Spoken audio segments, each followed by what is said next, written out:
Good morning. সকাল সকাল milkshake খেতে ভীষণ ইচ্ছে করছে, তাই ভাবলাম যে আজকে সকালে মিল্কশেক বানিয়ে ফেলি। কীভাবে বানাচ্ছি সেটাও ভাবছি তোমাদেরকে দেখাবো। তাহলে চলো তোমরা ভিডিওটা দেখতে থাকো যে আমি কিভাবে খুব সহজে মিল্কশেক বানিয়ে নিচ্ছি। এখানে মিল্কশেক বানানোর জন্য আমি নিয়ে নিয়েছি কলা। আমি একটা সিঙ্গাপুরি কলাকে কেটে নিয়েছি, নিয়ে নিয়েছি আমন্ড, কাজু, কিশমিশ আর খেজুর।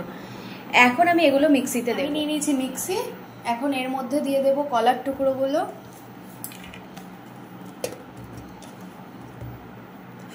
তারপর দিয়ে দিলাম আমন্ড, দিয়ে দিলাম কাজু, দিয়ে দিলাম কিশমিশ আর দিয়ে দিলাম খেজুর। খেজুরগুলোর কিন্তু আমি বীজ বার করে তারপরে দিয়েছি। আর দিয়ে দেবো 1 কাপ মতো দুধ। তো এই যে মিক্সিতে দুধ আর সবকিছু দেওয়ার পরে এরকম লাগছে দেখতে। এখন এটার পেস্ট বানিয়ে নেব।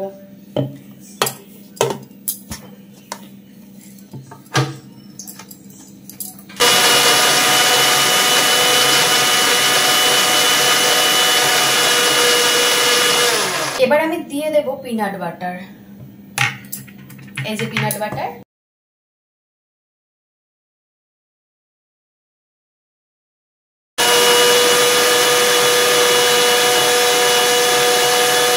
এবার আমি যেটা করব, এই বাটিতে আমি নিয়ে নিয়েছি দুধ। যে পেস্ট তৈরি করলাম এটাই দুধের মধ্যে মিক্সড করে দেব। অনেকে মিক্সির মধ্যে পুরো দুধটা দিয়ে মিক্সড করে, আমি এইভাবেই করি, এটাতেই সুবিধা হয় না। বেশি দুধ মিক্সিতে দেওয়ার পরে পড়ে যেতে পারে, তাই আমি অল্প দুধের মধ্যে মিক্সড করে নিই, তারপরে বাকি দুধের মধ্যে সেটা মিশিয়ে নিই।